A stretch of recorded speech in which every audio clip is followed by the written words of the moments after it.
Hello everyone. First of all, my name is Pardeep Kumar, and today's my topic is I think so I will complete whole TT. TT में क्या क्या चीज़ें बताई गई हैं और कौन सी चीज़ें TT ले सकती है और TT की डेफिनेशन क्या होगी, TT किस तरह से विड्रॉ हो सकती है और TT की क्लासिफिकेशन किस तरह से की गई है, और भी बहुत से टॉपिक्स होंगे जो TT के बेसिस पे होंगे.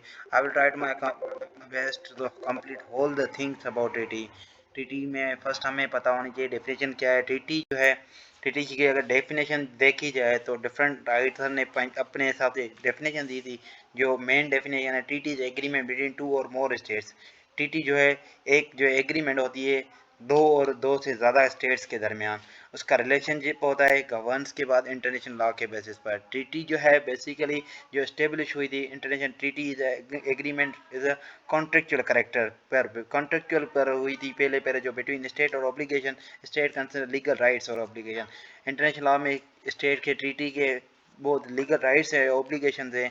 एक राइटर ने एक जूरिस्ट ने लिखा था कि treaties are agreement between the subject of international law. Treaty जो है वो सब्जेक्ट है इंटरनेशनल लॉ का, creating a binding of obligation of international law. जो भी बाइंडिंग होगी इंटरनेशनल लॉ के बेसिस पर वो ट्रीटी होगी. अकॉर्डिंग टू स्टार्क ने एक डेफिनेशन दी थी कि nearly all the treaties impose binding obligation. जो भी बाइंडिंग हो रहे हैं वो किसी पार्टीज पर वो ट्रीटी है. एक terms of treaty also defined in Vienna convention laws of treaty. Vienna convention laws of treaty में बताए गए कि 1969 में दो treaties between the international obligation appear in Vienna Convention, laws of treaty between state and international organization between the organization. ये definition बताइए कि international agreement जो है उसको हम लोग ट्रीटी कहेंगे.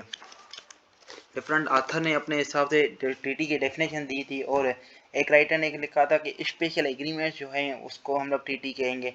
May be made by between state और इंटरनेशनल ऑर्गेनाइजेशन. के स्टेट्स हो या ऑर्गेनाइजेशन हो, they may be concern with relationship between the state. उसका कंसर्न होना चाहिए.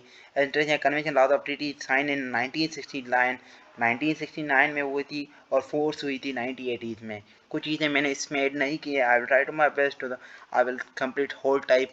कहीं से भी आपको इस नोट्स वगैरह में नोट्स वगैरह में वो चीज़ें ऐड नहीं हैं. तो इस treaty is convention between the state and international organisation sign in 1989. वो कब साइन हुई थी? 1989 में. The Vienna convention laws of treaty जो है वो जो है कंट्रीब्यूट किया गया था basic framework and character of treaties को. किस तरह से करेक्टर ट्रीटीज किस तरह से होगी? The fundamental treaty law is undoubtedly provision. उसमें अनडाउटली प्रोविजन थे they must be perform by faith. को जो भी गुड फेथ पे जो भी चीज़ें फॉलो होगी उसको हम लोग ट्रीटी कहेंगे. एक ने बोला था कि जो भी गुड फेथ पे जो भी फॉलो हो रहे हैं तो उसको हम लोग ट्रीटी कहेंगे. एक ने बोला कि नहीं, एक ने बोला कि ट्रीटी जो है बिटवीन द स्टेट्स और ऑर्गेनाइजेशन के बेसिस पर होगी उसको हम लोग ट्रीटी कहेंगे. ट्रीटी के बेसिस पर डिफरेंट नाम दिए गए थे और ट्रीटीज़ को इस तरह से ओब्लिगेशन किया गया था, इस तरह से इस ट्रीटी को फॉलो किया था. किस तरह से फॉलो होगा? ट्रीटीज़ के डिफरेंट नाम से हैं जिसने variety of instrument again convent. कोई कन्वेंशन कहता है, कोई एग्रीमेंट कहता है, कोई प्रोटोकॉल कहता है, कोई कन्वेंट कहता है, कोई चार्टर कहता है, कोई पैक्ट कहता है, कोई एक्ट कहता है. जिस तरह से बहुत से नाम होते हैं एक बंदे के, फॉर एग्जाम्पल एक बंदा है उसका नाम अलग अलग नाम से पहचानता है. इस तरह से ट्रीटी के भी अलग अलग नाम से पहचानते हैं. पेक्टा सर्वेंटा भी ट्रीटी को कहते हैं. और क्लासिफिकेशन ऑफ ट्रीटीज दूसरा टॉपिक है. क्लासिफिकेशन किस तरह से होगी और क्या क्या क्लासिफिकेशन होगी ट्रीटी का. ट्रीटी जो है contract basis law making treaties होगी ये, और लॉ मेकिंग ट्रीटी का पर्पस क्या होता है, और क्लासिफिकेशन ऑफ ट्रीटीज के बाद हम लोग आएंगे क्लासिफिकेशन ऑफ ट्रीटीज. क्लासिफिकेशन में क्या आएंगे? बायलेटरल ट्रीटी है, मल्टीलेटरल ट्रीटी. बायलेटरल ट्रीटी क्या होती है? दो स्टेट्स के दरमियान हम लोग बायलेटरल ट्रीटीज को कहेंगे. binds both state towards obligation and between the agrees between the states. कोई भी एग्री हो रहे हैं एक चीज़ पे उसको हम लोग बायलेटरल ट्रीटी कहेंगे. Bilateral treaty is called by character treaty. Bipartite treaty उसको हम लोग बायप्रेट कहते हैं. द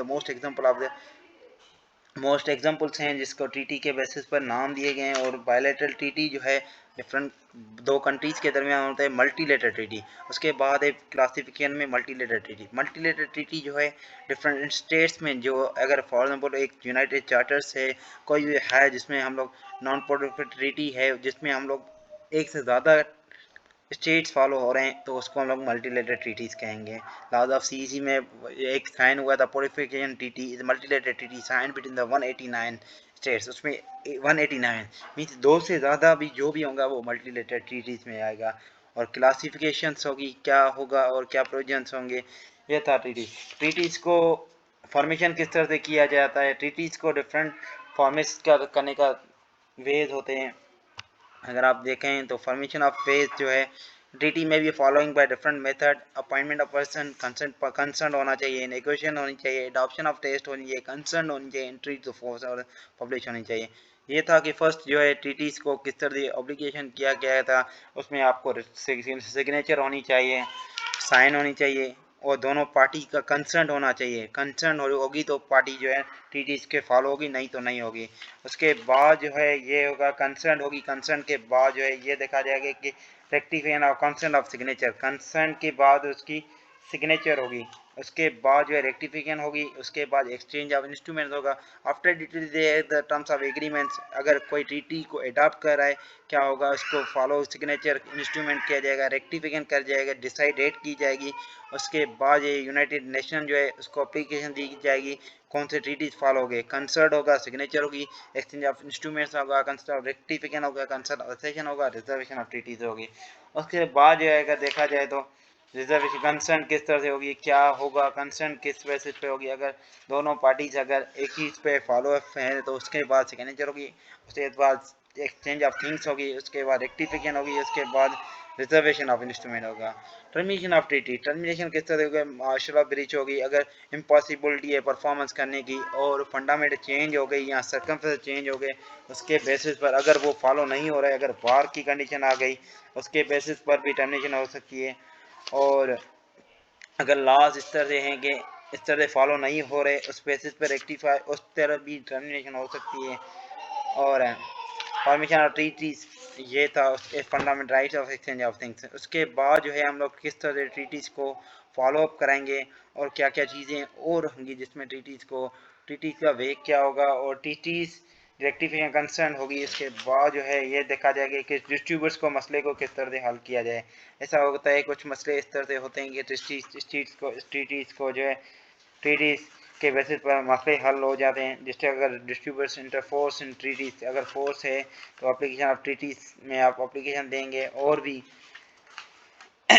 जो भी चीज़ें हैं ये बनवा करने के बाद ऑफ ट्रीटीज में बताइए। और भी अगर आपको किसी भी को क्यूरी है या कोई भी क्वेश्चन से किस तरह से अगर किस तरह से इंटरप्रिटेशन का मसला होता है कि कौन सी ग्रामेटिकल मिस्टेक्स और भी वर्ड्स डिफिकल्ट होते हैं उस टाइम भी जो है विड्रॉ कर सकते हैं। विड्रॉ करने का राज क्या है, विड्रॉ करने का ये है कि अगर विड्रॉ इस तरह से कह सकते हैं कि अगर आपको ट्रीटी को विड्रॉ कंफर्मिटी ना हो, प्रोविजंस कंसर्न पार्टी खत्म हो जाए, any time you have the concern डालो consultation with the other party, conformity ना हो ट्रीटीज में।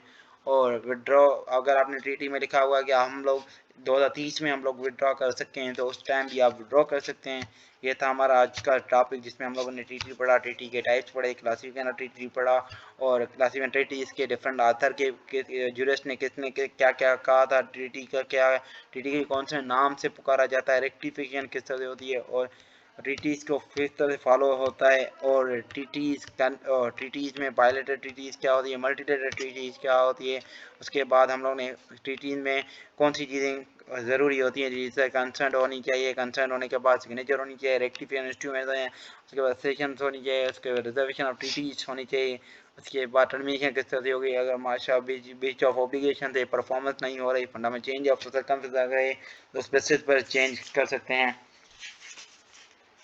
और ये थे हमारे जिसमें हम लोगों ने ट्रीटीज़ के बारे में पढ़ा। और अगर आपको इसमें से बारे में कोई भी क्यूरी है या कोई भी आपको चीज़ समझ में नहीं आई तो आप हमसे कमेंट बॉक्स में आप पूछ सकते हैं। और लास्ट में हमारे यूट्यूब चैनल को सब्सक्राइब करें और बेल आइकन को बटन को ज़रूर दबाएं जैसे अगला वीडियो हम लोग जल्द से जल्द लेकर आएँ। Thank you for listening, thank you for watching.